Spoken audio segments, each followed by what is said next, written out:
വന്നില്ലെങ്കിൽ എൻ്റെ അവിടെ വരട്ടെ. അതല്ലേ ഞാൻ പറഞ്ഞത്. ഞങ്ങളാരും അത് കണ്ടിട്ടില്ലല്ലോ ഇതുവരെ. അല്ല, എൻ്റെ കയ്യിൽ ഇതുവരെ കിട്ടിയിട്ടില്ല. ഞങ്ങൾ കണ്ടിട്ടില്ല, ഞങ്ങളാരും കണ്ടിട്ടില്ല. ഈ മകൻ അങ്ങനെ ഒരു സാധനം കിട്ടിയതായിട്ട് ഇതുവരെ മകൻ എന്നോട് പറഞ്ഞിട്ടുമില്ല. അതാണ് അതുമായിട്ട് ബന്ധപ്പെട്ട കാര്യം. ഇ ഡി സമൻസ് വിവാദത്തിൽ പ്രതികരിച്ച് മുഖ്യമന്ത്രി. മകന് ഇ ഡി സമൻസ് കിട്ടിയതായി അറിയില്ല, മകനും അങ്ങനെ തന്നെ അറിയിച്ചിട്ടില്ല, തൻ്റെ ജീവിതം സുതാര്യം, അഴിമതിക്ക് വഴങ്ങില്ല എന്നത് നിലപാട്, അതാണ് കുടുംബവും പിന്തുടരുന്നത്, അതുതന്നെയാണ് മക്കളുടെയും നിലപാട്. ഈ മകനെ അധികാരത്തിൻ്റെ ഇടനാഴികളിൽ കണ്ടിട്ടുണ്ടോ? പല മുഖ്യമന്ത്രിമാരുടെയും മക്കളെ കണ്ട നാടല്ലേ ഇത്? സ്വന്തം ജോലി ചെയ്ത് സ്വൈരമായി കഴിയുന്ന ആളാണ് തൻ്റെ മകൻ. അതാണ് മകനെക്കുറിച്ചുള്ള തൻ്റെ ഏറ്റവും വലിയ അഭിമാനങ്ങളിലൊന്ന്. അയാളെ വിവാദങ്ങളിലേക്ക് വലിച്ചിഴയ്ക്കാനാണ് ശ്രമം. അത് ഏതെങ്കിലും ഏജൻസികളുടെ ഉപദേശപ്രകാരമാകാം. തനിക്കെതിരെയും ഇങ്ങനെ ഉണ്ടായിട്ടുണ്ട്. ഇതെല്ലാം ജനങ്ങൾക്കറിയാം. തെറ്റായ ചിത്രങ്ങൾ വരച്ചുണ്ടാക്കാൻ ശ്രമിച്ചാൽ വിലപ്പോവില്ല. തൻ്റെ മകനെതിരെ 2 ദിവസമായി ചില മാധ്യമങ്ങളും പ്രതിപക്ഷ നേതാക്കളും കൊണ്ടുപിടിച്ച് നടത്തുന്ന പ്രചാരണത്തിനെതിരെ ആർജവത്തോടെ മുഖ്യമന്ത്രി മറുപടി പറഞ്ഞിരിക്കുന്നു. അല്പ സമയം മുമ്പുണ്ടായ അദ്ദേഹത്തിൻ്റെ ഈ വാർത്താ സമ്മേളനത്തിലെ പരാമർശങ്ങളാണ് ഇന്നത്തെ നമ്മുടെ ചർച്ചാ വിഷയം. ഇതിൽ നമ്മളോടൊപ്പം പങ്കുചേരുന്നത് CPIM നേതാവ് അഡ്വക്കേറ്റ് കെ അനിൽകുമാർ, കോൺഗ്രസ് നേതാവ് അഡ്വക്കേറ്റ് സേനാപതി വേണു, രാഷ്ട്രീയ നിരീക്ഷകൻ അഡ്വക്കേറ്റ് N. ലാൽകുമാർ. ലാൽകുമാർ, ഞാൻ താങ്കളിലേക്ക് വരുന്നു. നമുക്ക് മുന്നിൽ പിണറായി വിജയൻ മറ്റൊരു കാര്യം പ്രഖ്യാപിക്കാൻ വേണ്ടി നടത്തിയ വാർത്താ സമ്മേളനത്തിൽ, നവകേരള വികസന ക്ഷേമ പഠന പരിപാടി പ്രഖ്യാപിക്കാൻ വേണ്ടി വിളിച്ച വാർത്താ സമ്മേളനത്തിൽ അദ്ദേഹത്തിന് തൻ്റെ മകനെതിരായി ഉയർന്നു വന്ന ഇ ഡി സമൻസ് വിവാദം, ആ വാർത്താ പരമ്പരകൾ, പ്രതികരണ പരമ്പരകൾ അത് പരാമർശിക്കേണ്ടി വന്നു. അദ്ദേഹത്തിൻ്റെ ആ പത്രസമ്മേളന ഭാഗം ഇപ്പോൾ കേരളത്തിൻ്റെ ആകെ ചർച്ചയ്ക്ക്, നിരീക്ഷണത്തിന് വിധേയമായിക്കൊണ്ടിരിക്കുകയാണ്. എനിക്ക് തോന്നുന്നു മുഖ്യമന്ത്രി ഒട്ടും നാടകീയതയില്ലാതെ, ഒട്ടും വൈകാരികതയില്ലാതെ പറഞ്ഞ ഒരു ഭാഗമാണത്. അതിൽ നമുക്കൊരു ഭരണാധികാരിയെ കാണാം, അതിൽ നമുക്കൊരു ജനനേതാവിനെ കാണാം, ഒരു കമ്മ്യൂണിസ്റ്റിനെ കാണാം, അതിൽ ഒരു കുടുംബനാഥൻ, ആ പ്രയോഗം ഇപ്പോൾ ശരിയല്ല, ഒരു കുടുംബാംഗത്തെ അതിൽ കാണാം, ഒരു പിതാവിനെ, ഒരു അച്ഛനെ കാണാം, നിത്യ ഇരയായി മാറിയ ഒരു മനുഷ്യ വ്യക്തിയെ അതിൽ നമുക്ക് കാണാം. ഇതിൽ ഏത് കാഴ്ചയാണ് താങ്കൾ ഇന്ന് ആ വാർത്താ സമ്മേളന ഭാഗം കണ്ടപ്പോൾ താങ്കൾക്ക് ഫീൽ ചെയ്തത്? ഒരു നിരീക്ഷകൻ എന്ന നിലയ്ക്ക്, ഒരുപാട് രാഷ്ട്രീയ നേതാക്കളുടെ പ്രതിപാദനങ്ങൾ കണ്ടിട്ടുള്ള ഒരാൾ എന്ന നിലയ്ക്ക് അഡ്വക്കേറ്റ് ലാൽകുമാർ, താങ്കളുടെ പ്രതികരണങ്ങൾ. അല്ല, ആദ്യം തന്നെ പിണറായി വിജയൻ എന്ന് പറയുന്ന വ്യക്തി ഈ രാജ്യത്തിൻ്റെ ചരിത്രത്തിൽ, ഈ രാജ്യത്തിൻ്റെ ജനാധിപത്യ ചരിത്രത്തിൽ ഇത്രമാത്രം മാധ്യമങ്ങളുടെ മുന്നിൽ ഇരുന്നു കൊടുത്തിട്ടുള്ള മറ്റൊരാളുണ്ടെന്ന് എനിക്ക് തോന്നുന്നില്ല. കാര്യം മാധ്യമങ്ങൾ പല ചോദ്യങ്ങളും, അല്ലെങ്കിൽ ബുദ്ധിമുട്ടാർന്ന, വിഷമമാർന്ന ചോദ്യങ്ങൾ പലതും അദ്ദേഹത്തോട് ചോദിച്ചിട്ടുണ്ട്. നമ്മുടെ നാട്ടിൽ ഒരു പ്രധാനമന്ത്രിയോട് ഒരു ചോദ്യം പോലും ചോദിക്കാൻ പറ്റാത്ത ഒരു സാഹചര്യം ഉണ്ട് താനും. അപ്പോൾ ഒരു മുഖ്യമന്ത്രി എത്ര അവധാനതയോടുകൂടിയാണ്, എത്ര കമ്പോസ്ഡായിട്ടാണ് കാര്യങ്ങളെ അവതരിപ്പിക്കുന്നത് എന്ന് കാണുന്നതും വളരെ സന്തോഷമുണ്ട്. അതാണ് ആദ്യം അതുമായിട്ട് ബന്ധപ്പെട്ട് പറയാനുള്ളത്. 2, നോക്കൂ, അദ്ദേഹം ഈ വിഷയത്തിൽ വളരെ കോൺഫിഡൻ്റാണ്. ഞാൻ നേരത്തെ തന്നെ ഈ വിഷയത്തിൽ കോൺഫിഡൻ്റാണ്. കാര്യം ഈ ഉയർത്തിക്കൊണ്ടുവന്ന് ഈ വിഷയം അങ്ങ് വിടൂ. ഇപ്പോൾ പറയുന്ന പിണറായി വിജയൻ്റെ മകൻ എന്ന് പറയുന്ന വിഷയം വിടൂ. പിണറായി വിജയനെതിരെ ഉള്ളതും ഈ പറയുന്ന പിണറായി വിജയൻ്റെ വൈഫിനെതിരെ ഉള്ളത്, അല്ലെങ്കിൽ മകൾക്കെതിരെ ഉള്ളത്, എത്രയൊക്കെ പ്രശ്നങ്ങൾ ഉയർത്തിക്കൊണ്ടുവന്നു. അത് മുഖ്യമന്ത്രിയാകുന്ന കാലം തൊട്ടല്ല, അതിനു മുമ്പ് തന്നെ പിണറായി വിജയൻ എന്ന് പറയുന്ന രാഷ്ട്രീയക്കാരനെ ഈ പറയുന്ന മുഖ്യധാരാ മാധ്യമങ്ങൾ, പത്രങ്ങൾ എല്ലാം പിടിച്ചിട്ടുണ്ട്. അത് മുഖ്യമന്ത്രിയായ പിണറായി വിജയനെ ലക്ഷ്യമിട്ടല്ല, അതൊരു കമ്മ്യൂണിസ്റ്റുകാരനായ പിണറായി വിജയനെ ലക്ഷ്യമിട്ടാണ്. കാര്യം കമ്മ്യൂണിസ്റ്റ് പ്രസ്ഥാനത്തിൻ്റെ അമരത്തിരുന്ന ആളാണ് അദ്ദേഹം. അദ്ദേഹത്തിന് ജനങ്ങളെ അറിയാം. അദ്ദേഹം കമ്മ്യൂണിസ്റ്റ് പാർട്ടിയുടെ പ്രവർത്തനത്തിൽ, അല്ലെങ്കിൽ കമ്മ്യൂണിസ്റ്റ് പാർട്ടിയിൽ തന്നെ വലിയ സേ ഉള്ള ഒരാളാണ്. അപ്പം അങ്ങനെ വരുമ്പം ടാർഗറ്റ് എന്ന് പറഞ്ഞാൽ പിണറായി വിജയനാകുന്നു എന്നത് ആ കമ്മ്യൂണിസ്റ്റ് പാർട്ടിയെ വീക്കം ചെയ്യിക്കാനുള്ള ഒരു രാഷ്ട്രീയ തന്ത്രമാണ്. അതാണ് ആദ്യത്തെ കാര്യം. നോക്കൂ, കോടിയേരി ബാലകൃഷ്ണൻ ഇതുപോലെ തന്നെയായിരുന്നു.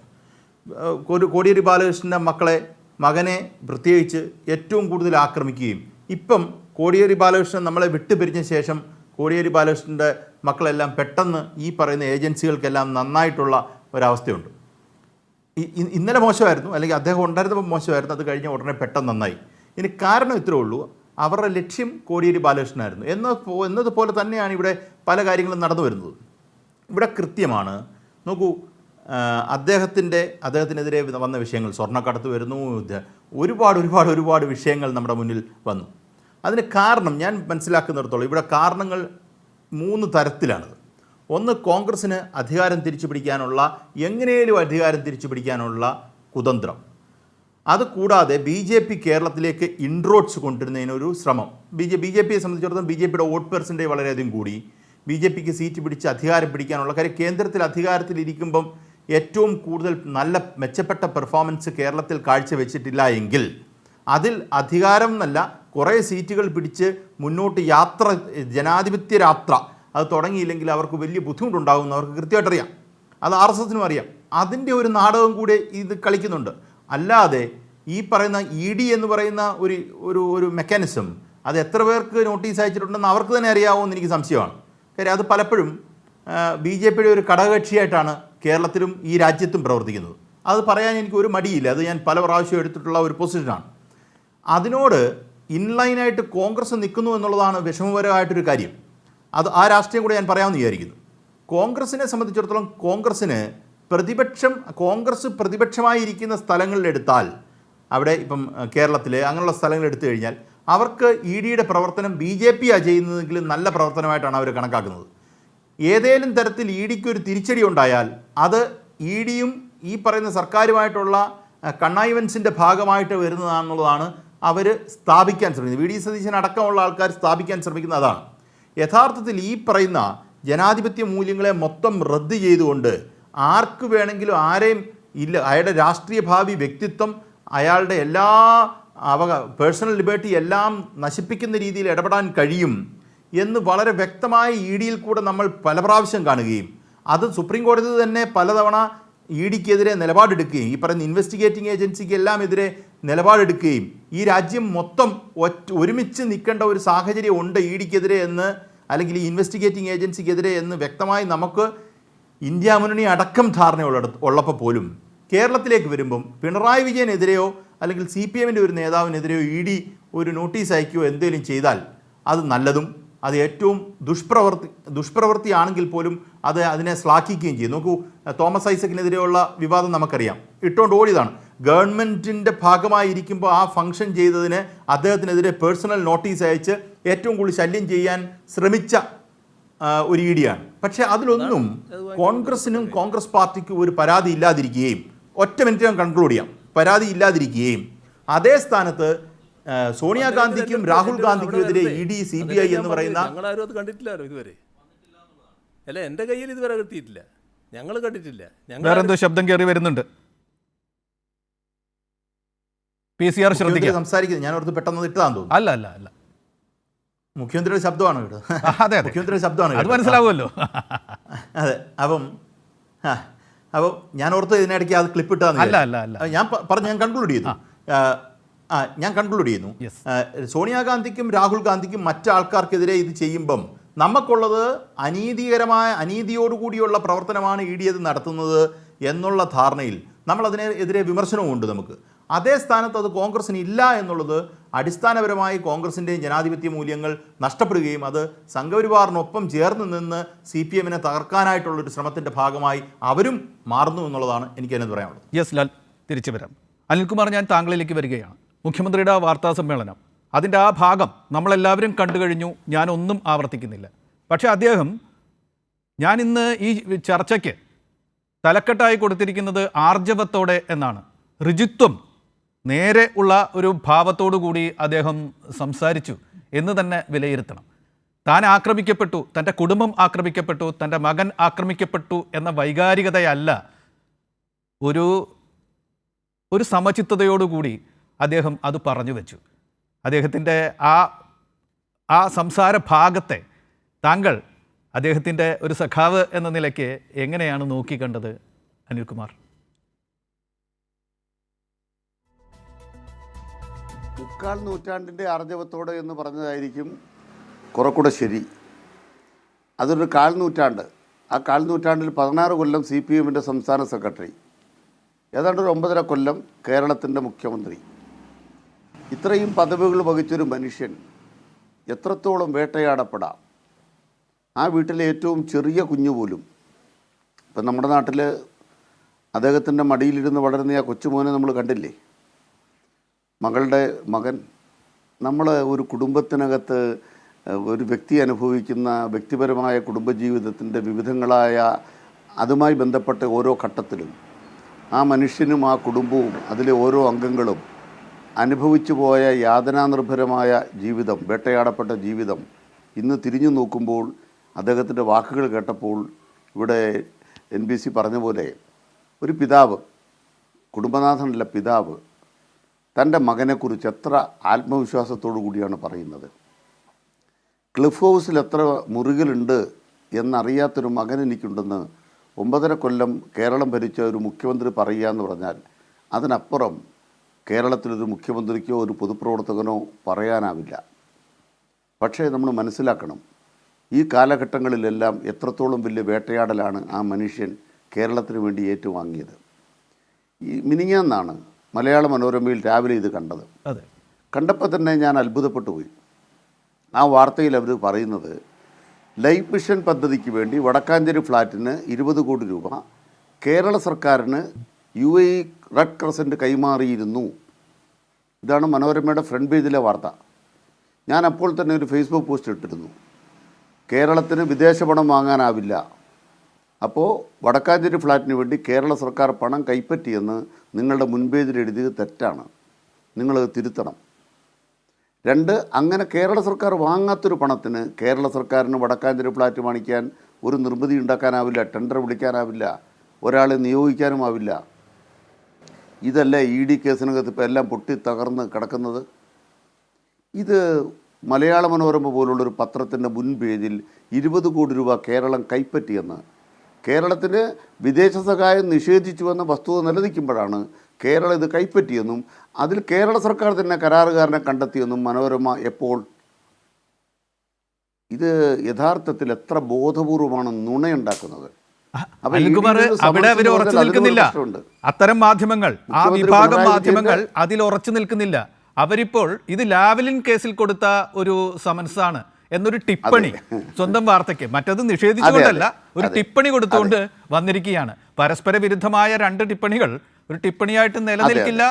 പക്ഷേ ജനത്തിന്റെ ഓർമ്മയിൽ അവിശ്വാസം പ്രഖ്യാപിച്ചുകൊണ്ട് അങ്ങനെ പോകുന്നു. അടുത്ത ചോദ്യമുണ്ട്. ഈ ED എന്ന് പറയുന്നത് ഏറ്റവും നിലവാരം താഴ്ന്ന ഏജൻസി ആണെങ്കിലും Pinarayi Vijayan, sun of Pinarayi Vijayan cliff house എന്ന് കൈപ്പടയിൽ എഴുതുമോ? ആരെങ്കിലും സമൻസിൽ കൈപ്പടയിൽ എഴുതുമോ? ഈ കൈപ്പടയിൽ എഴുതിയ ആരുടെ കൈപ്പടയാണ്? മാധ്യമപ്രവർത്തകരുടെ കൈപ്പടയാണ്. ഇതാണ് ഞാൻ കൃത്യമായിട്ട് മിനിയാന്ന് എഴുതിയ സാധനം. ഇത് മാധ്യമപ്രവർത്തകരുടെ കൈപ്പടയാണ്. ED എന്ന് പറയുന്നവർ കൈപ്പടയിൽ എഴുതുന്നത് ED ആണോ ഇന്ത്യ രാജ്യത്തുള്ളത്? അപ്പം നമ്മൾ മനസ്സിലാക്കേണ്ടത് ഒരു വ്യാജം അവിടെ നിർമ്മിക്കപ്പെട്ടു. ഇന്ന് അതിനേക്കാൾ അത്ഭുതകരമായൊരു കാര്യം ഉണ്ടായി. ഇന്ന് മാതൃഭൂമിയുടെ ബ്രേക്കിംഗ് ആണ്. അപ്പോൾ എന്നോട് പെട്ടെന്ന് വിളിച്ചു ചോദിക്കുന്നു, പ്രതികരണം ചോദിക്കുന്നു. അവിടെയാണ് ലാവ്ലിൻ ബ്രേക്ക് ചെയ്യുന്നത്. അപ്പോൾ അതിൽ എന്നോടുള്ള ചോദ്യമാണ്, ലാവ്ലിൻ കമ്പനിയുടെ ഉടമയായ ഈ പറയുന്ന ദിലീപ് രാഹുലിൻ്റെ കയ്യിൽ നിന്നും മുഖ്യമന്ത്രിയുടെ മകൻ വിദ്യാഭ്യാസത്തിന് പണം വാങ്ങി, ഇതിനെക്കുറിച്ച് എന്താ പറയാനുള്ളത്? അപ്പം ഞാൻ ചോദിച്ചു, ലാവ്ലിൻ കമ്പനിയുടെ ഉടമ ഈ പറയുന്ന ദിലീപ് രാഹുലിനാണോ? അപ്പോഴാണ് അദ്ദേഹത്തിന് കൺഫ്യൂഷനായത്. അങ്ങനെയാണ് ആ ലാവ്ലിൻ കമ്പനിയുടെ ഉടമ ആ കേസിൽ പ്രതിയല്ലേ? CBI ആ കേസിൽ അയാളെ ചോദ്യം ചെയ്തിട്ടുണ്ടോ?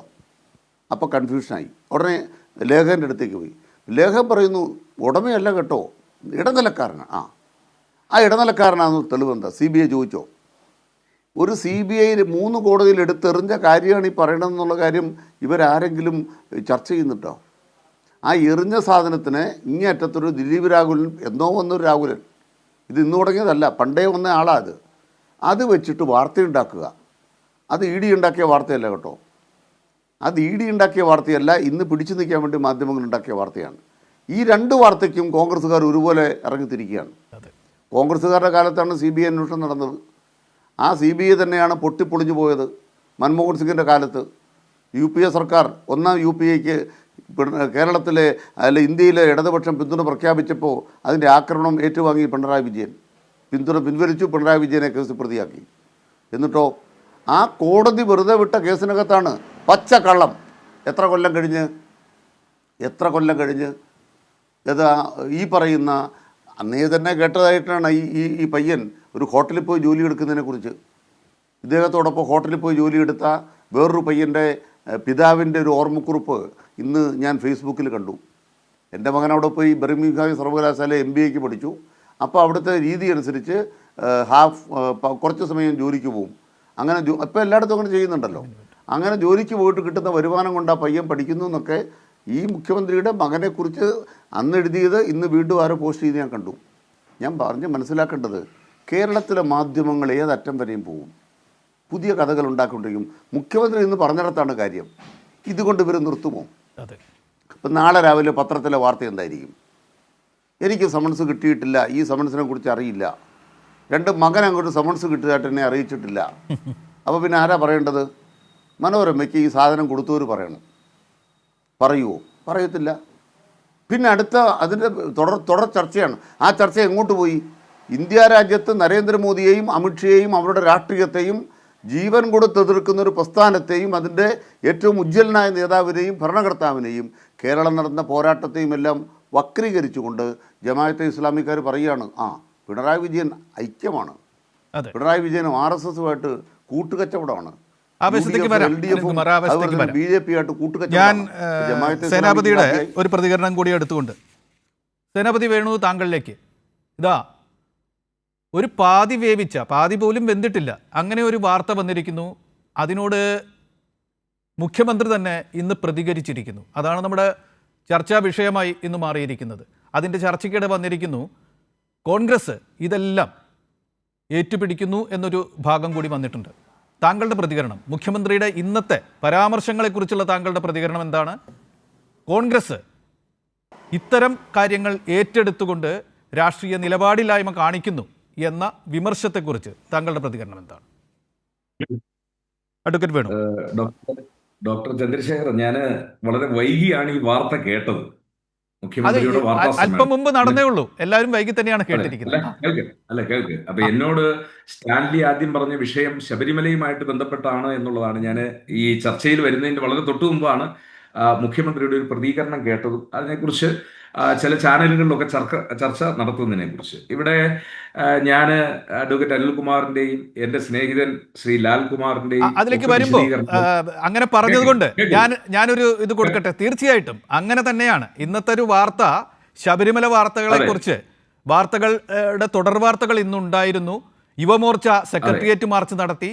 അതുപോലെ നാളെ താങ്കളുടെ പ്രസ്ഥാനത്തിന്റെ വിശ്വാസ സംരക്ഷണ യാത്ര തുടങ്ങാനിരിക്കുന്നു. BJP ഗവർണറെ കണ്ട് പരാതി കൊടുക്കുന്നു, കേന്ദ്രം ഇടപെടണം, ഹൈക്കോടതിയുടെ നിരീക്ഷണത്തിൽ നടക്കുന്ന ഈ അന്വേഷണം പോരാ എന്ന മട്ടിൽ. അത് ചർച്ചയാക്കാൻ തന്നെയാണ് ഇരുന്നത്. അപ്പോഴാണ് മുഖ്യമന്ത്രി ഈ വാർത്താ സമ്മേളനം പിന്നീടാണ് പ്രഖ്യാപിച്ചത്. അങ്ങനെ പ്രഖ്യാപിക്കുകയും ഇത് വന്നു. പുതിയ വാർത്തകൾ, ഏറ്റവും പ്രസക്തമായ വാർത്തകളിലേക്ക് പോവുക എന്നത് വാർത്താ ചാനലുകളുടെ രീതിയാണ്. കാലത്ത് ഇത് നിയമസഭാ സമ്മേളനത്തിൽ പ്രഖ്യാപിച്ച കാര്യപരിപാടി നടക്കുന്നത് പോലെ നടക്കുന്നതല്ലല്ലോ. അതുകൊണ്ട് ക്ഷമ ചോദിച്ചുകൊണ്ട് തന്നെ എല്ലാ ആളുകളോടും, താങ്കളെ വിളിച്ചത് സാലി ആയതുകൊണ്ടാണ് താങ്കളോട് സാലി അത് പറഞ്ഞത്. സഹകരിച്ചതിന് നന്ദി. ഈ അസൗകര്യം ഇത്ര സമയം തന്നെ മറ്റുള്ളവർക്കും കിട്ടിയിട്ടുള്ളൂ, എനിക്കും കിട്ടിയിട്ടുള്ളൂ. താങ്കൾ തുടരുക.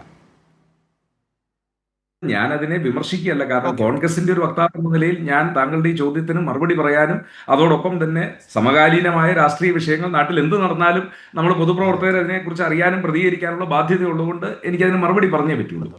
ഞാനിവിടെ വളരെ ലളിതമായ ഒരു ചോദ്യമാണ് ചോദിക്കുന്നത്.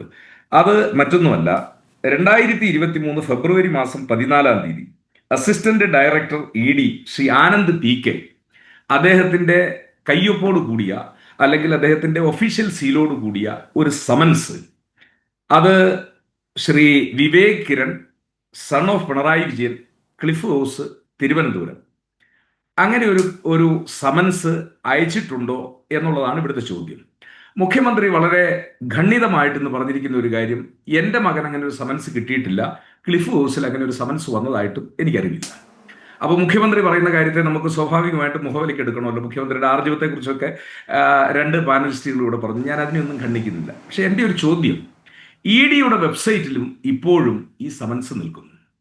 അപ്പോൾ ഇന്നിപ്പോൾ പ്രതിപക്ഷ നേതാവിനോട് ചോദിച്ച ഒരു ചോദ്യമുണ്ട്, ഇത് SNC ലാവലിനുമായിട്ട് ബന്ധപ്പെട്ടതാണോ അതോ എന്താ പറയുക ലൈഫ് മിഷൻ പദ്ധതിക്ക് റെഡ് ക്രസന്റിന് കിട്ടിയ പൈസ കേരളത്തിൽ വന്നത് അതിൽ നടന്ന ക്രമക്കേടിനെ കുറിച്ചാണോ, എന്ത് കാര്യത്തെക്കുറിച്ചാണ് ഈ സമൻസ് ലഭിച്ചിരിക്കുന്നതെന്ന് പ്രതിപക്ഷ നേതാവിനോട് ചോദിച്ചപ്പോൾ പ്രതിപക്ഷ നേതാവ് പറഞ്ഞ ഒരു മറുപടി, അത് സമൻസ് കിട്ടിയിട്ടുണ്ടെങ്കിൽ കേരളത്തിന്റെ മുഖ്യമന്ത്രിയോ അല്ലെങ്കിൽ മുഖ്യമന്ത്രിയുടെ മകനോ ആ കാര്യം വെളിപ്പെടുത്തുക, അതല്ല എങ്കിൽ സമൻസ് അയച്ചിട്ടുള്ള ഏജൻസി ED ആണ് എങ്കിൽ ആ ED അതിനെക്കുറിച്ച് അവര് ആണ് വ്യക്തമാക്കേണ്ടത്. അപ്പൊ ഇവിടെ അന്തരീക്ഷത്തിൽ നിൽക്കുന്ന ഒരു കാര്യം, ഇപ്പോ മനോരമ തെറ്റായ വാർത്ത പ്രസിദ്ധീകരിച്ചു എന്നുള്ളതാണ് അനിൽകുമാറിന്റെ ആരോപണം.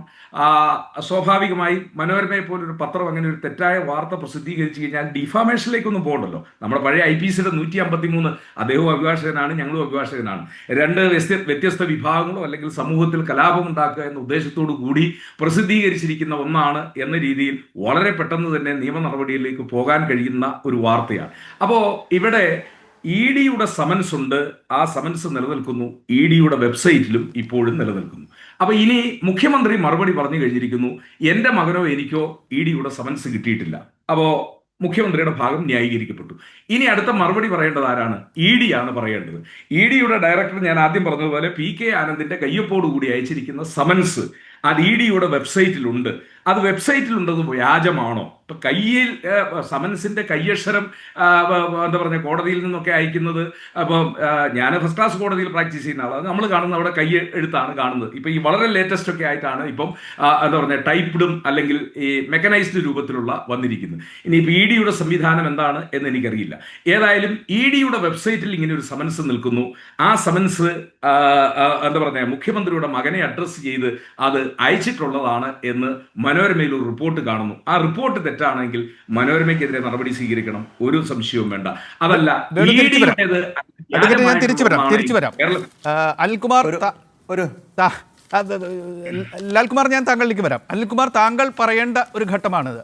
ഇത് സത്യത്തിൽ ED ഇത്തരം കേസുകളിലൊക്കെ ഇവിടെ പ്രവർത്തിച്ചത് ആരെങ്കിലും സംശയിക്കുന്നുണ്ടെങ്കിൽ ആരെങ്കിലും വിളിച്ചു വരുത്തുന്നുണ്ടെങ്കിൽ അത് സമയമനുസരിച്ച് മാധ്യമങ്ങൾക്ക് കൊടുക്കുകയും അത് മാധ്യമങ്ങളിൽ വരുത്തിക്കൊണ്ടിരിക്കുകയും ചെയ്യുന്ന ഒരു പ്രചാരണ ശൈലിയാണ് ഇതുവരെ സ്വീകരിച്ചിരുന്നത്.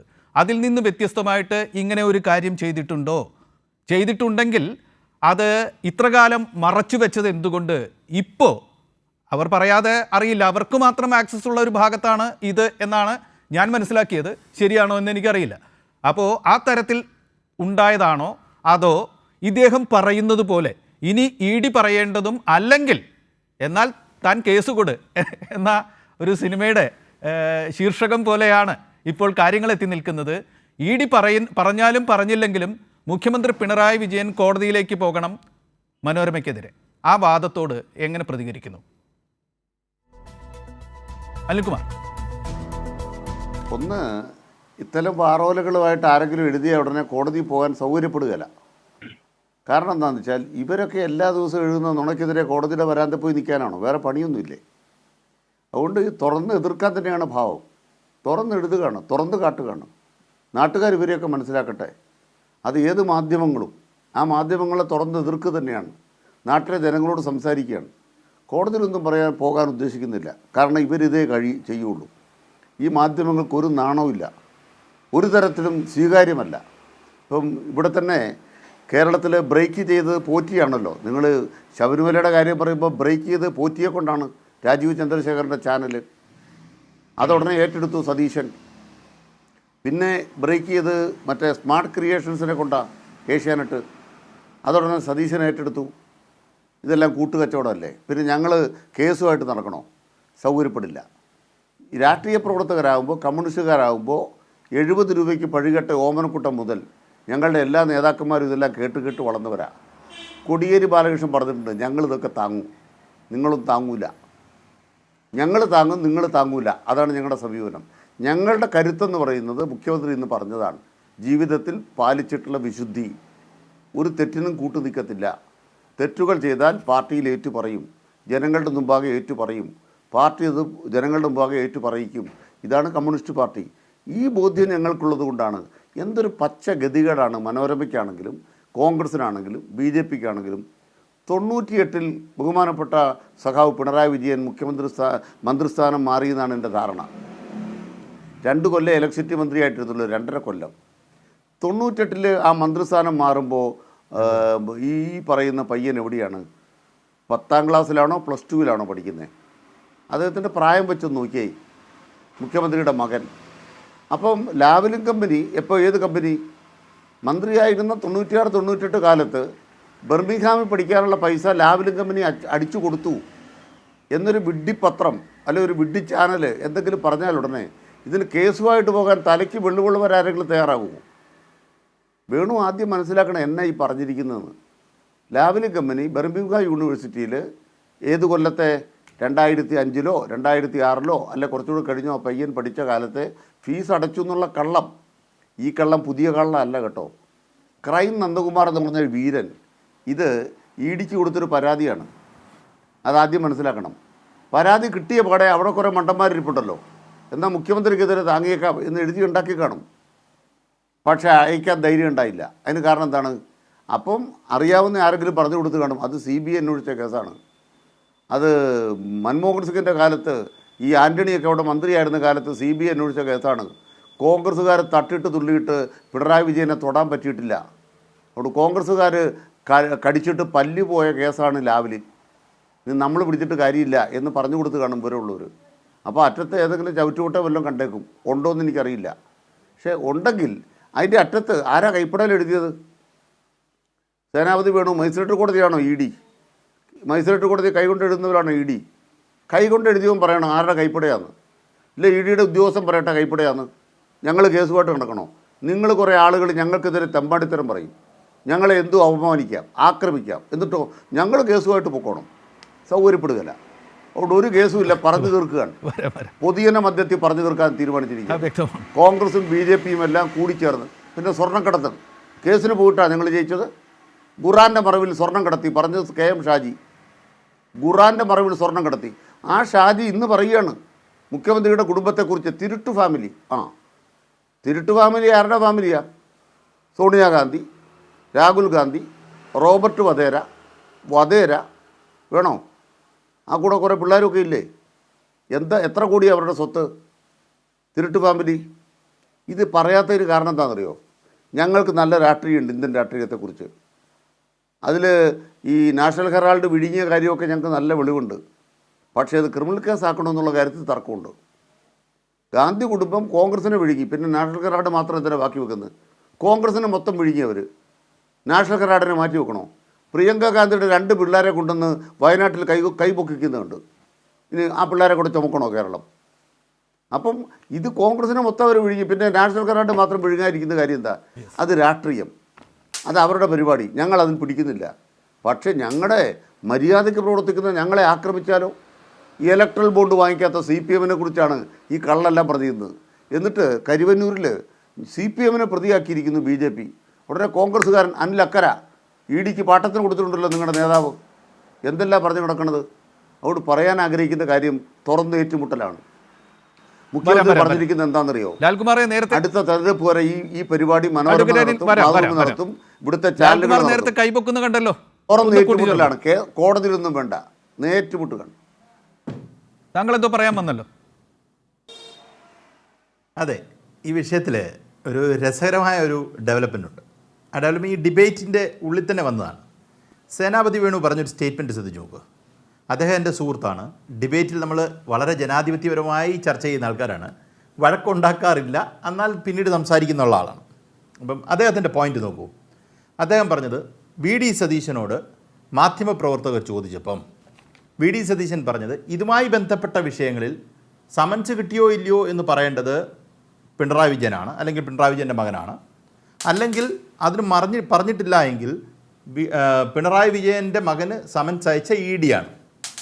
ഈ ചർച്ചയ്ക്കകത്ത് നമുക്ക് എല്ലാം മനസ്സിലായ ഒരു കാര്യം, സേനാപതി വേണുവിൽ നിന്നും നമുക്ക് മനസ്സിലാക്കിയൊരു കാര്യം, എന്തിനാണ് ED ഇങ്ങനൊരു കാര്യം അയച്ചതെന്നോ ഏത് ആവശ്യത്തിൽ ഏത് വിഷയവുമായിട്ട് ബന്ധപ്പെട്ടാണ് അയച്ചതെന്നോ ഇതുവരെ വ്യക്തതയില്ല. ഉണ്ടോ?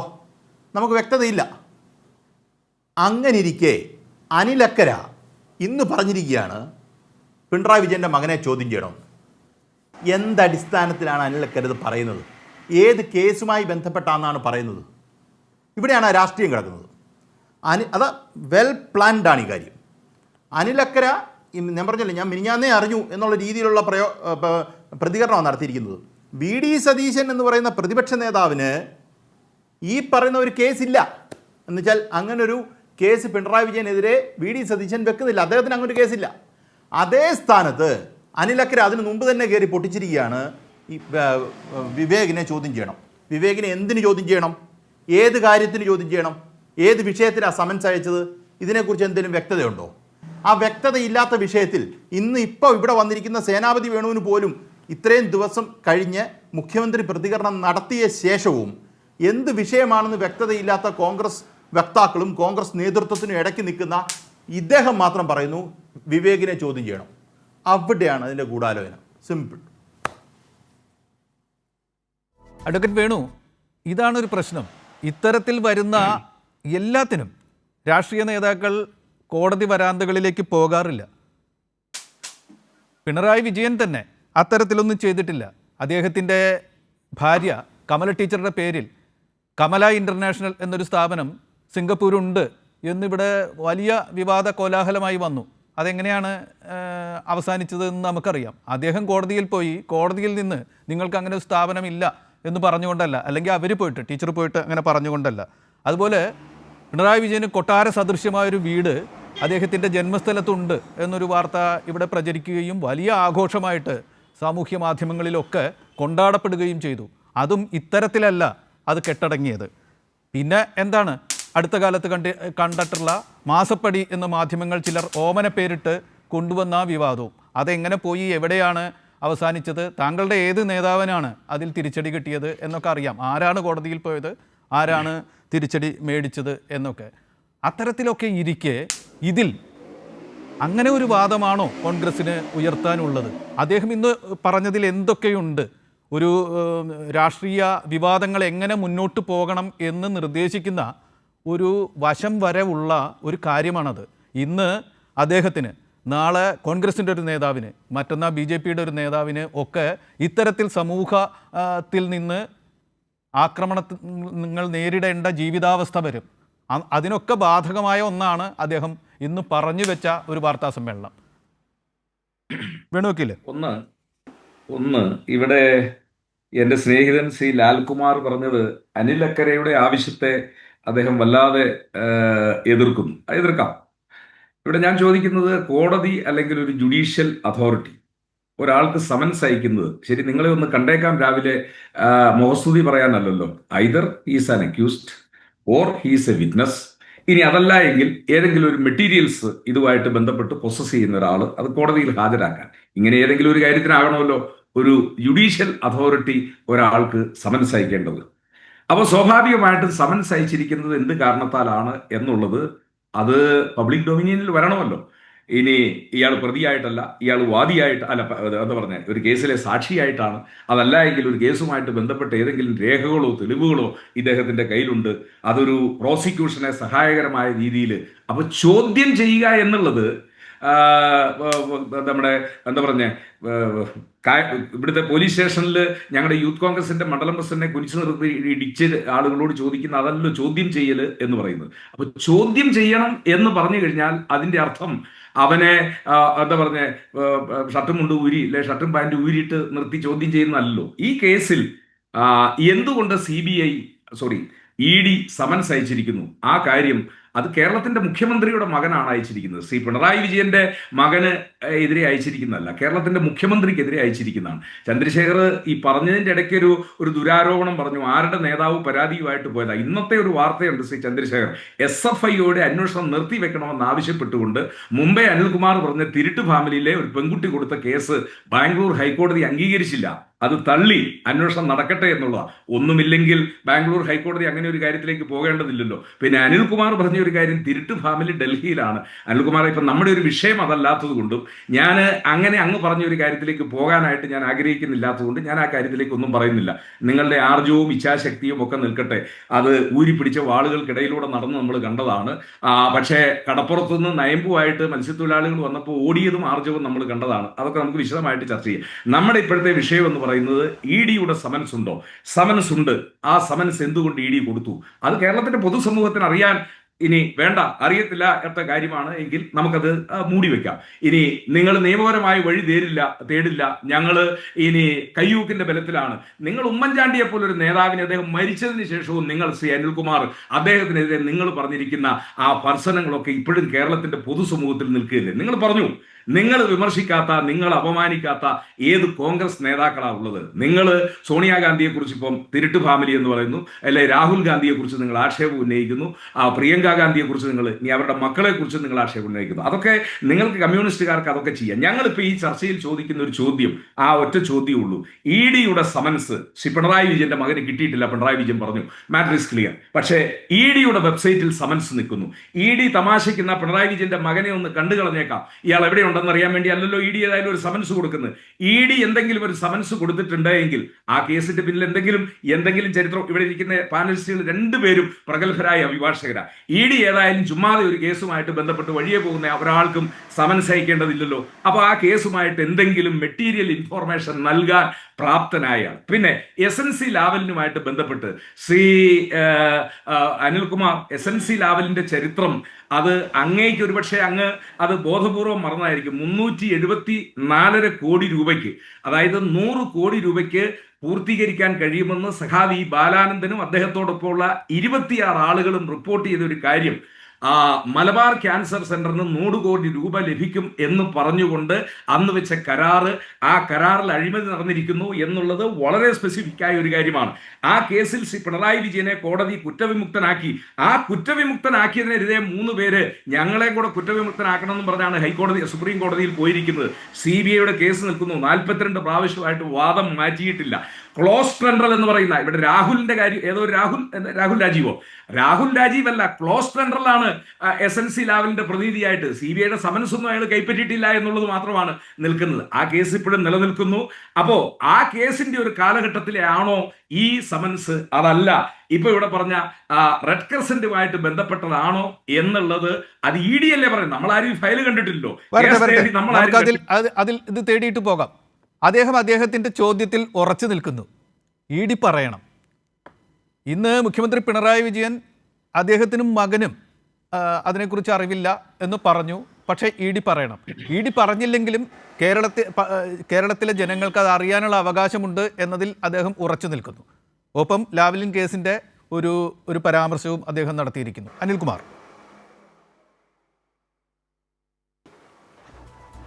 അല്ല, ഇപ്പോൾ ഈ ഉമ്മൻചാണ്ടിയെ ഇടതുപക്ഷക്കാരാണ്ട് വേട്ടയാടി എന്നൊക്കെ കിട്ടും. ഉമ്മൻചാണ്ടിയുടെ ഭാര്യ അദ്ദേഹത്തിൻ്റെ 2ാം ചരമദിനത്തിൽ ഒരു പ്രസംഗം നടത്തി. സേനാപതി വേണു അത് കേട്ട് കാണുന്നതായിരിക്കുന്നു.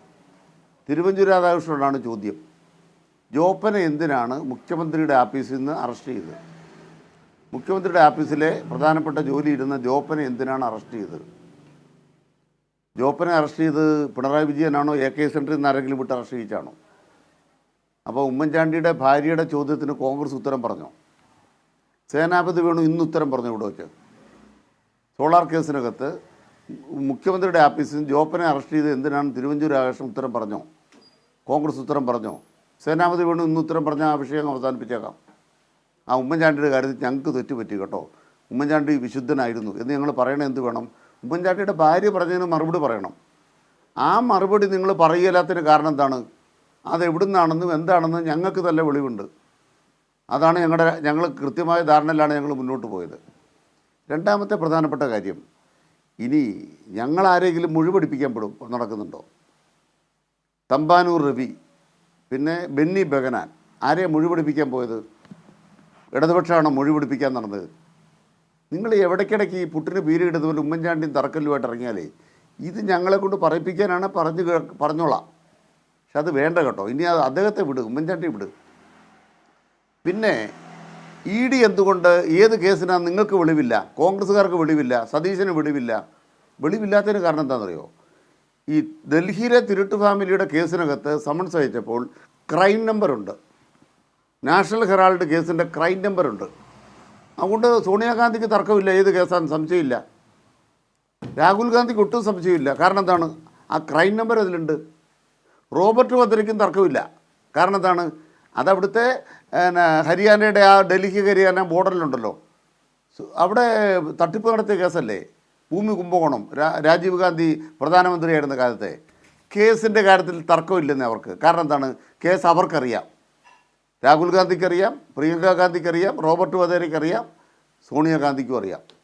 ഇവിടെ നമ്മുടെ പ്രശ്നം എന്താണ്? ഈ പറയുന്ന 20 കോടി രൂപ മനോരമ പറയണ പോലെ ദുബായ് റെക്കർസെൻ്റ് കേരള സർക്കാരിൻ്റെ കൈമാറത്രത്തോളം കാലം കേരള സർക്കാരിന് ഉത്തരം പറയേണ്ടി വന്നിട്ടില്ല. പിന്നെ ഞങ്ങൾ എന്ത് ചെയ്യാനാ? ആ കേസാന്ന് ഞങ്ങളെങ്ങനെ അനുമാനിക്കും? പറഞ്ഞ മണ്ടത്തരല്ലേ. ഇനി ലാവലിലാണെങ്കിലോ, കോൺഗ്രസ്സുകാർ ഭരിക്കുമ്പോൾ മൻമോഹൻ സിംഗ് എന്ന് പറയുന്ന ആൾ പോഴനാണ്, ദുർബലനാണ്, ഒന്നിനും കൊള്ളത്തില്ല, അതുകൊണ്ട് CBIക്കാരെ കൊണ്ട് അദ്ദേഹത്തിനൊന്നും ചെയ്യാൻ പറ്റത്തില്ല എന്ന് കോൺഗ്രസ്സുകാർ ഇപ്പോൾ പറഞ്ഞാൽ ഞങ്ങൾക്ക് വിരോധമില്ല. പക്ഷെ നിങ്ങളുടെ കാലത്ത് ആണ് ലാവലിൻ കേസിനകത്ത് ആ കേസ് കൊടുത്തിട്ട് കോടതി തള്ളിയത്. അതിൽ പിണറായി വിജയന് ഒരു ബന്ധമില്ല എന്ന് പറഞ്ഞത് നിങ്ങളുടെ കാലത്താണ്. എപ്പോഴാണ്? ഉമ്മൻചാണ്ടിയുടെ കാലത്ത് തന്നെ വിജിലൻസിന്റെ അന്വേഷണത്തിൽ ഉമ്മൻചാണ്ടിയുടെ കാലത്ത് തന്നെ അന്വേഷിക്കുകയും തൊടാനില്ല, അതിൽ കേസില്ല എന്ന് കണ്ടെത്തുകയും ചെയ്തതാണ്. ഉമ്മൻചാണ്ടിയുടെ ഭരണം അവസാനിക്കുന്ന ആ ദിവസം ലാസ്റ്റ് ക്യാബിനറ്റിൽ അത് CBIക്ക് വിടാൻ തീരുമാനിക്കുകയായിരുന്നു. അപ്പോ അങ്ങനൊരു ജുഡീഷ്യൽ സ്ക്രൂട്ടിനിക്ക് കൂടി ആ കേസ് വിധേയമായിട്ടുണ്ട്. അതാണ് ഞാൻ റിപ്പോർട്ട് തുടരും. അങ്ങനെയാണ്. ഒരു കാര്യം കൂടെ, മനോരമയിലൊരു വാർത്തയുണ്ടായിരുന്നു. എന്താ വാർത്ത? സബ് ചോർഹേ. മനോരമയിലെ തലക്കെട്ട് ഹിന്ദിയിലായിരുന്നു, സബ് ചോർഹേ. അപ്പോൾ എന്താണ്? പ്രതിപക്ഷത്തുള്ളവരും ഭരണപക്ഷത്തുള്ളവരും കള്ളന്മാരാണെന്ന് മനോരമയുടെ തലക്കെട്ട് വന്നപ്പോൾ ഞാൻ ആ കേസ്, ലാവലിൻ കേസ്, എൻ്റെ ബോധ്യത്തിനെതിരായി ഞാൻ CBIക്ക് വിടാൻ മുൻകൈ എടുത്തു എന്ന് ഉമ്മൻചാണ്ടി കുറ്റസമ്മതം നടത്തിയിട്ടുണ്ട്. ഞാൻ ഈ ചാനൽ ചർച്ചയിൽ തെളിവ് തരാൻ തയ്യാറാണ്. സബ് ചോർഹേ മനോരമയുടെ ഫ്രണ്ട് പേജിലെ ഒരു തലക്കെട്ടാണ്, ഹിന്ദി ഭാഷയാണ്. എല്ലാവരും കള്ളന്മാരാണ്, കൂട്ടുകള്ളന്മാരാണ്, UDF LDF. അതിന് കാരണം എന്താണ്? അതിൽ ഈ കരാർ തുടങ്ങിയത് ആന്റണി സർക്കാരിൻ്റെ കാലത്താണ്. അത് G കാർത്തികേയനുണ്ട്, മറ്റേ പത്മരാജനുണ്ട്. ഇവരുടെയൊക്കെ കാലത്താണ് ലാവലിനുമായിട്ടുള്ള ഇടപാട് 1-2 കരാറുകൾ പൂർത്തിയാകുന്നത്. അതിനേക്കാൾ വളരെ തുക കുറച്ചാണ് പിണറായി വിജയൻ അത് കൈകാര്യം ചെയ്തത് ആ കാലഘട്ടത്തിൽ എന്ന കാര്യമൊക്കെ തെളിവുള്ളതാണ്. ഈ ഒരു ചർച്ചയിൽ ഇത് പറയണ്ടല്ലോ. അപ്പോൾ ഉമ്മൻചാണ്ടി കുറ്റസമ്മതം നടത്തിയാണ്. ലാവ്ലിൻ കേസിനകത്ത് പിണറായി വിജയനെ കുടുക്കിയത് മനോരമയുടെ വാർത്തയുടെ തുടർന്നാണെന്ന് ഉമ്മൻചാണ്ടി കുറ്റസമ്മതം നടത്തി. സബ് ചോർഹേ എന്ന തലക്കെട്ട് ആ ഏത് പത്രം നോക്ക്, ഉമ്മൻചാണ്ടി കുറ്റസമ്മതം നടത്തിയെന്ന് നോക്ക്. ആ പണി അന്ന് തുടങ്ങിയത് ഇപ്പോഴും വിട്ടിട്ടില്ല പിണറായിയെ, മനസ്സിലാക്കണം. 1/4 നൂറ്റാണ്ടായി കേട്ടോ. അതുകൊണ്ട് ഒരു കാര്യം പറയാൻ ആഗ്രഹിക്കുന്നത്, EDയുടെ കേസിന് നമ്പർ ഒന്നും ഒരു ചുക്കും ഞങ്ങൾക്ക് ബാധകമല്ല. ഇനി ഇതുപോലെ അടിച്ചുകൊണ്ട് വാ. നിങ്ങളുടെ കള്ളക്കമ്മട്ടത്തിൽ കോൺഗ്രസും BJPയും കൂടെ EDയുടെ കള്ളക്കമ്മട്ടത്തിൽ അടിച്ചുകൊണ്ട് വാ. ഒരു കാര്യത്തിൽ ഞങ്ങൾക്ക് സന്തോഷമുണ്ട്. ഈ സർക്കാർ 9.5 കൊല്ലമായിട്ട് ഭരിച്ചിട്ട് ഹൈക്കോടതി പോയിട്ട് തല്ല് കിട്ടിയത് പ്രതിപക്ഷത്തിനല്ലേ?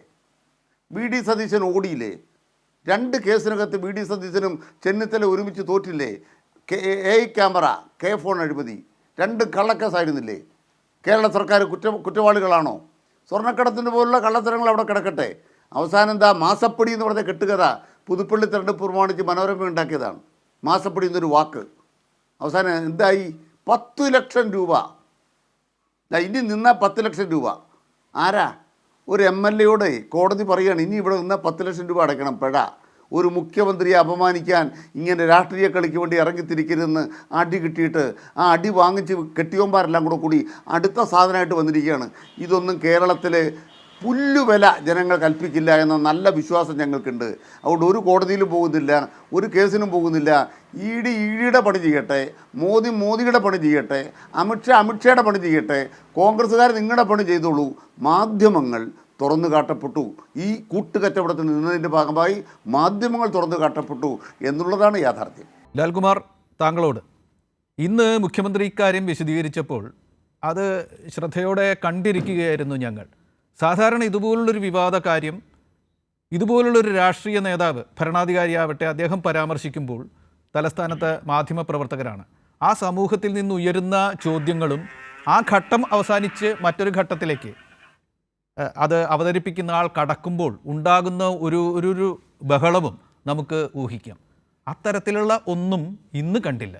ഇന്ന് മുഖ്യമന്ത്രി ഇത് പറഞ്ഞ് അതോടുകൂടി ആ ഭാഗം അവസാനിക്കുന്ന തരത്തിൽ, മാധ്യമപ്രവർത്തകർക്ക് കൂടുതൽ ചോദ്യങ്ങൾ ഇല്ലാത്ത തരത്തിൽ അവസാനിക്കുന്നത് കണ്ടു. താങ്കളും അത് കണ്ടിട്ടുണ്ടായിരിക്കും. താങ്കൾക്ക് അതേക്കുറിച്ച് എന്തെങ്കിലും കമൻ്റ് ഉണ്ടോ ലാൽകുമാർ? അല്ല, നോക്കൂ, മുഖ്യമന്ത്രിയുടെ വാർത്താ സമ്മേളനങ്ങളിൽ സാധാരണഗതിയിൽ ഞാൻ കാണുന്നത് മാധ്യമപ്രവർത്തകർ അദ്ദേഹത്തെ പ്രകോപിപ്പിക്കുക, എന്നിട്ട് പ്രകോപിതനായി എന്ന് പറയുക എന്നുള്ളതാണ്. കഴിഞ്ഞ ദിവസം വാർത്താ സമ്മേളനം ശ്രദ്ധിച്ച് നോക്കിയാൽ മനസ്സിലാവും, ഞാൻ പറയട്ടെ എന്ന് അസേർട്ട് ചെയ്ത് പറയുന്ന ഒരു മുഖ്യമന്ത്രിയെ നമ്മൾ കാണുന്നുണ്ട്. ഈ ഞാൻ പറയട്ടെ എന്നുള്ള വാക്ക് മുഖ്യമന്ത്രിക്ക് പോലും ഉപയോഗിക്കേണ്ട വരുന്നു എന്നുള്ളതാണ്. നോക്കൂ, ഇവിടെ സഖാവ് അനിൽകുമാർ ഇരിപ്പുണ്ട്. ഒരു ഡിബേറ്റിൽ പോയി കഴിഞ്ഞാൽ ഞാനൊന്ന് പറയട്ടെ എന്ന് എത്ര പ്രാവശ്യം ഈ മാധ്യമങ്ങളുടെ മുന്നിൽ പറയേണ്ട സിറ്റുവേഷൻ നമുക്ക് വരുന്നുണ്ടെന്നറിയോ? സാധാരണഗതിയിൽ ഒരു കാരണവശാലും പറയാൻ അനുവദിക്കത്തില്ല. അത് കേരളത്തിൻ്റെ മുഖ്യമന്ത്രിയായിരിക്കുന്ന പിണറായി വിജയന് പോലും സംഭവിക്കുന്ന ഒരു സാഹചര്യമാണ് നമ്മൾ കണ്ടുകൊണ്ടിരിക്കുന്നത്. ഞാനൊന്ന് പറയട്ടെ, അത് ഇച്ചിരി ദേഷ്യത്തിലാണ് അദ്ദേഹം പറഞ്ഞത്. ഇന്ന് ഇച്ചിരൂടെ കമ്പോസ്ഡ് ആയിരുന്നു. കാര്യം ഇവരുടെ കയ്യിലൊന്നും ഇല്ല, ചുമ്മാ ആരോപണം ഉന്നയിച്ചു എന്ന് മാത്രമേ ഉള്ളൂ. അടുത്ത ഒരു രസകരമായൊരു കാര്യം, മനോരമയുമായി ബന്ധപ്പെട്ട കാര്യം പറഞ്ഞുകൊണ്ട് ഒരു കാര്യം ഞാൻ സൂചിപ്പിക്കാം. ഇന്ന് മനോരമയുടെ കൗണ്ടർ പോയിൻറ്റിൻ്റെ നിങ്ങൾ ഇത് അടിച്ചു തരുമല്ലോ, പാംപ്ലെറ്റ് പോലൊരു സാധനം അടിച്ചു തരുമല്ലോ. അതിനകത്ത് മോഡിയുടെ പടം, പിണറായി വിജയൻ്റെ പടം, 2 മക്കളുടെ പടം. എന്താ അവർ കമ്മ്യൂണിക്കേറ്റ് ചെയ്യാൻ ആഗ്രഹിക്കുന്നത്? സത്യത്തിൽ ഭയങ്കര മോശമാണ്. ഇങ്ങനല്ല മാധ്യമപ്രവർത്തനം നടത്തേണ്ടത്. അത് അങ്ങനെ വെക്കുമ്പോൾ തന്നെ അവരുടെ ഡിബേറ്റിൻ്റെ ടോണും എങ്ങോട്ടാണ് പോകേണ്ടതെന്നും അവർ ഫിക്സ് ചെയ്ത് കഴിഞ്ഞു. ലാൽകുമാർ, ക്ഷമിക്കണം, ഒരു കാര്യം കൂട്ടിച്ചേർക്കുകയാണ്, ഇടപെട്ട് തടസ്സപ്പെടുത്തുകയല്ല, ഒരു കാര്യം കൂട്ടിച്ചേർക്കുകയാണ്. അത് ഇന്ന് മുഖ്യമന്ത്രിക്ക് തന്നെ പരാമർശിക്കേണ്ടി വന്നു. ഏതെങ്കിലും ഏജൻസികൾ പറഞ്ഞതാണെങ്കിൽ അതനുസരിച്ചുണ്ടാക്കുന്ന ചിത്രീകരണങ്ങൾ ഇവിടെ വിലപ്പോവില്ല എന്ന അദ്ദേഹത്തിൻ്റെ ഭാഷയിൽ, ഞാനിതെൻ്റെ ഭാഷയിൽ ഉദ്ധരിക്കുകയാണ്, ഓർത്തു പറയുകയാണ്. അദ്ദേഹത്തിന് തന്നെ പറയേണ്ടി വന്നു, ഇത് ഏതോ ഏജൻസി ഉപദേശിച്ചു കൊടുത്ത ഒന്നാണ്, അത്തരത്തിൽ വന്നതാണ്. അദ്ദേഹം ചോദിച്ചു, ഒരു കേന്ദ്ര ഏജൻസി ഒരു മറ്റാർക്കും കൊടുക്കാത്തൊരു സാധനം ഒരു മാധ്യമത്തിന് കൊടുക്കുന്നു, അല്ലെങ്കിൽ മറ്റാർക്കും കിട്ടാത്ത ഒന്ന് കേന്ദ്ര ഏജൻസിയിൽ നിന്ന് എന്ന് പറഞ്ഞുകൊണ്ട് അവർ കൊടുക്കുന്നു, ഇത് ഏതോ ഏജൻസി ഉണ്ടാക്കുന്നതാണ് എന്ന് അദ്ദേഹം സൂചിപ്പിച്ചിട്ടുണ്ട്. തുടരും. എനിക്കൊരു സംശയമില്ല കാര്യത്തിൽ. കേരളത്തിൽ നോക്കൂ, കേരളത്തിൽ മുമ്പ് പ്രവർത്തകരായും അങ്ങനെയൊക്കെ പ്രവർത്തിച്ചിരിക്കുന്ന ആൾക്കാർ പ്രതിപക്ഷ നേതാവുമായിട്ട് സഹകരിക്കുന്നത് നമുക്ക് കൃത്യമായിട്ട് അറിയാം. അത് വളരെ എവിഡൻ്റാണ്. ഇപ്പോൾ തുടങ്ങിയൊന്നുമല്ല. എവിടുന്നാണ് ന്യൂസ് ഫീഡ് വരുന്നത്, എവിടുന്നാണ് ഇത് പോകുന്നതെന്നൊക്കെ നമുക്കറിയാം. അതിനകത്തിപ്പം പേര് പറയാനൊന്നും ഞാൻ ഉദ്ദേശിക്കുന്നില്ല, എൻ്റെ ആവശ്യമില്ല. അങ്ങനെ അതൊരു പരസ്യമാക്കേണ്ട കാര്യമില്ല. പക്ഷേ നമുക്കെല്ലാം അറിയാവുന്ന ഒരു കാര്യമാണ്, ഒരു നറേറ്റീവ് ഉണ്ടാക്കുന്ന ഇതുവഴിയാണ്. ഞാൻ പറഞ്ഞു വന്നത് ഈ ചേർത്ത് വായിക്കേണ്ട ഒരു വിഷയമാണ്. മുഖ്യമന്ത്രി മോഡി, കേരളത്തിൻ്റെ മുഖ്യമന്ത്രി ഒരാവശ്യത്തിന് വേണ്ടി, അല്ലെങ്കിൽ ഇന്ത്യയുടെ പ്രധാനമന്ത്രിയെ കാണാൻ പോകുന്നത് ഈ പറയുന്ന അഡ്ജസ്റ്റ്മെൻറ്റിനാണ് എന്നല്ലേ ഇവർ പറഞ്ഞു വെക്കുന്നത്? അതെ. ഇതിൽ കോൺഗ്രസ് അത് പറയട്ടെ. ഞാൻ കോൺഗ്രസ് ഇപ്പം രാഷ്ട്രീയ ആരോപണം ഉന്നയിക്കുമ്പം ഈ പറയുന്ന ആരോപണം അവർ ഉന്നയിക്കും, അതിന് നമുക്ക് മറുപടിയും പറയാം. പക്ഷേ CPM-ന് മറുപടി പറയാം, കൃത്യമായി മറുപടി പറയാൻ പറ്റും. പക്ഷേ ഈ മാധ്യമങ്ങൾക്ക് നമുക്ക് എങ്ങനെ മറുപടി കൊടുക്കാൻ പറ്റും? അതല്ല, മാധ്യമങ്ങൾ അങ്ങോട്ട് പൊസിഷൻ എടുത്തിട്ടാണ് ഇവിടെ ഡിബേറ്റ് നടത്തുന്നത്. എങ്ങനെ ഈ പറയുന്ന മേളിൽ അദ്ദേഹം മുഖ്യമന്ത്രി ബഹുമാനപ്പെട്ട പ്രധാനമന്ത്രിക്ക് എന്തോ പ്രസൻറ്റേഷൻ കൊടുക്കുക കേരളത്തിൽ നിന്ന് പോകുന്നു, വളരെ കോമൺ ആയിട്ട് കാണുന്നൊരു കാര്യമാണ്. വളരെ കോമൺ ആയിട്ട് മമതാ ബാനർജി സന്ദർശിക്കുമ്പം, സ്റ്റാലിൻ സന്ദർശിക്കുമ്പം പ്രധാനമന്ത്രി എന്തോ ചെരുപ്പ് ഊരി കൊടുത്തിട്ട് പറഞ്ഞോ? എന്തോ അവർ ഉദ്ദേശിക്കുന്നത്? ഈ രാജ്യത്തിൻ്റെ പ്രധാനമന്ത്രിയാണ്. അദ്ദേഹത്തെ കേരളത്തിൻ്റെ മുഖ്യമന്ത്രി കോൺസ്റ്റിറ്റ്യൂഷണൽ പൊസിഷനിൽ ഇരിക്കുന്ന ഒരാൾ കാണുമ്പം റെസ്പെക്ട്ഫുൾ ആയിട്ടാണ് പോകുന്നത്. അതിനകത്ത് സംശയിക്കേണ്ട കാര്യമില്ല. അത് മൻമോഹൻ സിംഗ് ഇരുന്നപ്പോഴും അങ്ങനെയാണ് പോവുക, മറ്റൊരാൾ ഇരുന്നപ്പോഴും അങ്ങനെയാണ് പോവുക. ഇവരുടെ കോൺഗ്രസിൻ്റെ മുഖ്യമന്ത്രിമാർ പോകുന്നത് എങ്ങനെയാണ് പോകുന്നത്? ചെരുപ്പൂരി കാണിച്ചിട്ടാണോ പോകുന്നത്? നോ, അവർക്കത് ചെയ്യാൻ പറ്റും. ആ പൊസിഷനിൽ ഇരിക്കുന്നവർക്ക് അതിൻ്റെ ബുദ്ധിമുട്ട് മനസ്സിലാകത്തുള്ളൂ. രാഷ്ട്രീയമായി എതിർക്കുമ്പോഴും മാന്യമായി ഇടപെടുക, മാന്യമായി പ്രതികരിക്കുക, മാന്യമായി രാജ്യത്തിൻ്റെ പ്രധാനമന്ത്രിയെ റെസ്പെക്റ്റ് ചെയ്യുക എന്നുള്ളത് നമ്മുടെ ഡ്യൂട്ടിയാണ്, എൻ്റെ ഡ്യൂട്ടിയാണ്. ഞാനൊരു സിറ്റിസണാണ്. പക്ഷേ എനിക്ക് തോന്നിയപടി ഒരു കാര്യം പ്രധാനമന്ത്രിക്കെതിരെ പറയാൻ പറ്റില്ല, പറയാൻ പാടില്ല. കാര്യം അദ്ദേഹം എൻ്റെ കൂടെ പ്രധാനമന്ത്രിയാണ്. അപ്പോൾ ആ മുഖ്യമന്ത്രിയുടെ സ്ഥിതിയിലോ? ആ മുഖ്യമന്ത്രി ഇരിക്കുന്ന അദ്ദേഹം ഒരു പ്രസൻറ്റേഷൻ കൊണ്ട് കൊടുത്തതിന് ഇവർ പറയുന്നത് എന്താ? ഇതെല്ലാം ഡീലാണ്. ഇതിപ്പോ അധപ്പതനം മാധ്യമ പ്രവർത്തനത്തിന് സംഭവിക്കാനുണ്ടോ? ഇതിപ്പോ ഇതുപോലെ ഞാൻ അൽ ജസീറ കാണുന്ന ആളാണ്, BBC കാണുന്ന ആളാണ്, ഈ കുന്തം കുറച്ചൊക്കെ എല്ലാം കുത്തിയിരുന്ന് കാണുന്ന ആളാണ്. പക്ഷേ ഇതുപോലെ അതപ്പതിച്ച രീതിയിൽ മാധ്യമപ്രവർത്തനം നടത്തുന്നത്, താങ്കളൊരു മാധ്യമപ്രവർത്തനം ആയതുകൊണ്ടാണ് ഞാൻ പറയുന്നത്, കഷ്ടമാണ്. ഇന്ത്യയിലെ മാധ്യമപ്രവർത്തനം, അതിൽ കേരളത്തിലെ മാധ്യമപ്രവർത്തനം ഗോസിപ്പുകളുടെ, ഡയന രാജകുമാരിയുടെ പുറകെ പോയ ഈ പാപ്പരാസികളെ കണ്ടിട്ടുണ്ട്. അവർ മരിക്കാൻ കാരണം ഈ പാപ്പരാസി അവരെ ചേസ് ചെയ്തുകൊണ്ടാണ്. അവരുടെ കൂട്ടത്തിലുണ്ടായിരുന്ന ആളെ അറിയാൻ അവർക്ക് താല്പര്യമില്ലാതെ അങ്ങനെ പോയതാണെന്ന് പറഞ്ഞു കേട്ടിട്ടുണ്ട്. എന്ന് പറയുന്ന പാപ്പരാസി സംസ്കാരത്തിലേക്ക്, ഈ വൃത്തികേട് പറയുന്ന സംസ്കാരത്തിലേക്ക് മാത്രം, അത് മാത്രം ഉണ്ടെങ്കിലേ സെല്ലിംഗ് പോയിന്റ് ഉണ്ടു എന്ന് ഒരവസ്ഥയുണ്ട്. ഒറ്റ കാര്യം കൂടെ പറഞ്ഞ് ഞാൻ അവസാനിപ്പിക്കാം, ഞാൻ പിന്നെ ഇടപെടത്തില്ല. ഇതുപോലെ ഒരു ലേഡി കഴിഞ്ഞ കുറേ നാളുകളായിട്ട് വാർത്താ സമ്മേളനങ്ങൾ നടത്തും. വാർത്താ സമ്മേളനം അല്ലെങ്കിൽ ഓരോ ദിവസവും ബ്രേക്കിംഗ് കൊടുക്കാൻ മാധ്യമങ്ങൾക്ക് ഇതുണ്ടായിരുന്നല്ലോ. ഞാനൊരു മുതിർന്ന മാധ്യമപ്രവർത്തകനെ വിളിച്ചിട്ട് പറഞ്ഞു, നിങ്ങളിത് ചെയ്യുന്നത് ശരിയല്ല. നിങ്ങളുടെ മാധ്യമപ്രവർത്തനം, ഈ ലേഡി പറയുന്നത് കള്ളത്തരമാണെന്ന് ഓരോ ദിവസവും പൊളിഞ്ഞു വീണുകൊണ്ടിരിക്കുമ്പോഴും നിങ്ങളിത് വീണ്ടും കൊടുക്കുന്നതിനകത്ത് ഒരു അധാർമികതയുണ്ട് എന്നൊരു മാധ്യമപ്രവർത്തകരോട് ഞാൻ പറഞ്ഞു. അദ്ദേഹം പറഞ്ഞ മറുപടി എന്നറിയോ? ലാലേ, ഈ പറയുന്ന വാർത്തയിൽ നിന്ന് ഞങ്ങൾ ഒരു ദിവസം വിട്ടുനിന്നു, പക്ഷെ കുഴപ്പം ബാക്കി ചാനലുകളെല്ലാം കാണാൻ ആളുണ്ട്, നമ്മുടെ ചാനൽ കാണാൻ ആളില്ല, അപ്പോൾ പിന്നെ നമുക്കിത് വീണ്ടും കൊടുക്കുകയേ മതിയാവൂ. ഇതാണ് പറഞ്ഞത്. അപ്പോൾ ഈ കൊടുക്കുന്നതും പ്രോത്സാഹിപ്പിക്കുന്നതും യഥാർത്ഥത്തിൽ ഈ പറഞ്ഞ വാർത്താ മൂല്യം ഉണ്ടോ എന്നറിഞ്ഞിട്ടല്ല, ഈ പറയുന്ന സത്യമുണ്ടോ എന്നറിഞ്ഞിട്ടല്ല, ഇവരെ വന്നാൽ മാത്രമേ നമ്മുടെ റേറ്റിംഗ് നിൽക്കത്തുള്ളൂ. അതാ പറഞ്ഞേ, ഇവർ വന്ന സമയത്ത് ബാക്കിയുള്ളവർക്ക് എല്ലാവർക്കും വ്യൂവർഷിപ്പ് കിട്ടി, നമ്മൾ ഒരു ദിവസം വലിഞ്ഞു നിന്നപ്പോൾ നമുക്ക് കിട്ടിയില്ല എന്ന് പറയുന്ന ഒരു രീതി, അതും ഇതുമായിട്ട് ചേർത്ത് വായിക്കണമെന്ന് എനിക്ക് തോന്നുന്നു. ഞാൻ നിർത്തി. സേനാപതി വേണു, ഞാൻ താങ്കളിലേക്ക് വരികയാണ്. ഇന്ന് മുഖ്യമന്ത്രി പരാമർശിച്ചത്, നേരത്തെ ലാലിനോടും ഞാനത് ചോദിച്ചു, ഏതെങ്കിലും ഏജൻസികളുടെ ഉപദേശപ്രകാരമാകാം ഇങ്ങനെ ഒരു വാർത്തയുടെ നിർമ്മിതി നടക്കുന്നതും അതിൻ്റെ ചേരുവ ഉണ്ടാകുന്നതും അതിനുണ്ടാകുന്ന വ്യാഖ്യാനങ്ങളും എന്നാണ് അതിൻ്റെ അർത്ഥം. ഇങ്ങനെ ഒരു വാർത്ത വരുമ്പോഴേക്കും അത് ആ സമൻസിൽ നടപടി ഉണ്ടാകാതെ പോയത്, അത് കേന്ദ്ര സർക്കാരും കേരള സർക്കാരും തമ്മിലുള്ള ഒത്തുതീർപ്പിൻ്റെ, അല്ലെങ്കിൽ പിണറായി വിജയനും നരേന്ദ്രമോദിയും തമ്മിലുള്ള ഡീലിൻ്റെ ഭാഗമാണ് എന്ന വ്യാഖ്യാനവുമായി പ്രതിപക്ഷം നടക്കുന്നത്. തെളിവില്ലാതെ അങ്ങനെ ഒരു വ്യാഖ്യാനത്തിലേക്ക് എത്തുന്നത് ഭൂഷണമാണോ? താങ്കൾക്ക് എന്തെങ്കിലും അതിന് വിശദീകരണമായിട്ട് പറയാനുണ്ടോ? സേനാപതി വേണു. അല്ല, ഇതൊരു കേസിലല്ലല്ലോ ഈ ഡീല് കാര്യങ്ങൾ നടക്കുന്നത്. ഇത് സ്വർണ്ണക്കള്ളക്കടത്തുമായിട്ട് ബന്ധപ്പെട്ട് കഴിഞ്ഞ പാർലമെന്റ് തെരഞ്ഞെടുപ്പിന്റെ ഇലക്ഷൻ പ്രചരണത്തിന് വന്നപ്പോൾ ഇന്ത്യയുടെ പ്രധാനമന്ത്രി അന്ന് പ്രസംഗിച്ചത് എന്താ?